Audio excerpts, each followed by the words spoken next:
तुमची ब्लॉग आडवली माझ्या ब्लॉगमध्ये स्वागत आहे. तर आणि तुम्हाला सांगू का, माझा भाऊ शंभू त्याने आता ते काय ठरवलं, त्याने लहान वयात शेती करणं ठरवलं आहे. खरं तर सांगू का, मी पण त्याला थोडी हेल्प केली. म्हणजे त्याला तर कळायला पाहिजे ना, शेती मोठं होऊन जॉब नोकरी लागलं तरी गावाकडं ती शेतीत राहणार आहे. म्हणून त्याने काय केलंय, म्हणजे थोडीशी मका पेरली आणि त्याच्याकडून इटा लावणं म्हणजे सेफ्टीसाठी. पहा, तुम्ही पाहू शकता उगवून पण आलंय. पहा, कष्ट केलेलं फळ आणखीन आहे.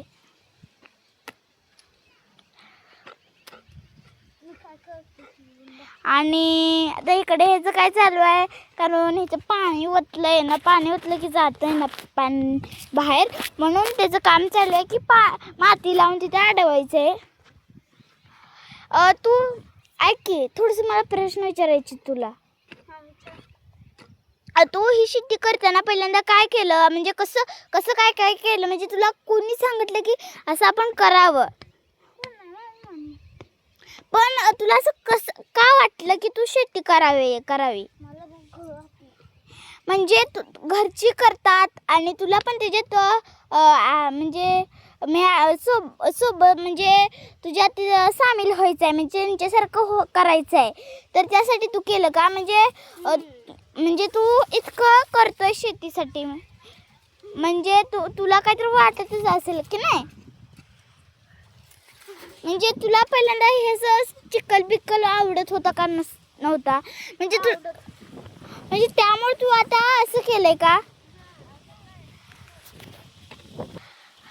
पहा, ह्यांनी फक्त म्हणजे घरच्यांना शेती करावीच लागते आणि जॉब लागला तरी शेती करावीच लागणार आहे. त्यासाठी म्हणून त्याला आवडायला, म्हणजे शेती करणं आवडलं आणि तो करतोय. आणि जर आपली कष्टाची मेहनत आपण चुकीची केली, म्हणजे हे बघा, नुसतं हे बघा, नुसतं मका पिरली आणि पाणी देत नाही, अशा मेहनतीला फळ कधीच देत नसतं देव. आणि जे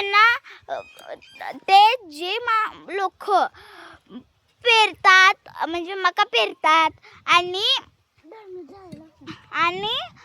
त्यांचं फळ चांगलं पिकतं, त्याला चांगले खात वगैरे घालतं, ते असं चांगलं होतं. आणि तर हा आता सिटीवरनं कोंबड्या खातात ना, मग ना ते असं पहा, थांबा एक मिनिट, हे बघा हे कसं झालं आहे, हे असं खातात.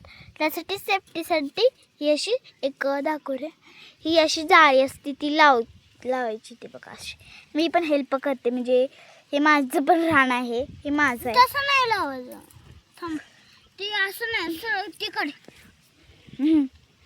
म्हणजे ह्याचं काहीतरी चालूच असते दिवस नाही तर शेतीकड पळा आणि शेतीकड काहीतरी झालंय ते वेड्या पकडा पाहिजे. आणि म्हणजे मी सारखं ड्युटीमध्ये माझं ड्युटी म्हणजे आमच्या घरची ड्युटी म्हणजे आमच्या घरचे कामं काय असतात, म्हणजे शाळेनं आल्यावर आम्हाला 6 वाजता जी लाईट जाते ती 8 वाजता येते.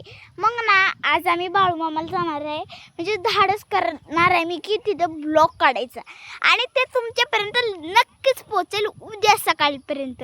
वाट पहा आतुरतेने, आणि कष्टाचे फळ आधीच मिळणार आहे. त्यासाठी आपण सगळ्या गोष्टीचे पालन केले पाहिजेत आणि सगळे नेम पाळले पाहिजेत. व्हिडिओ आवडला असेल तर व्हिडिओला लाईक करा, शेअर करा, सबस्क्राईब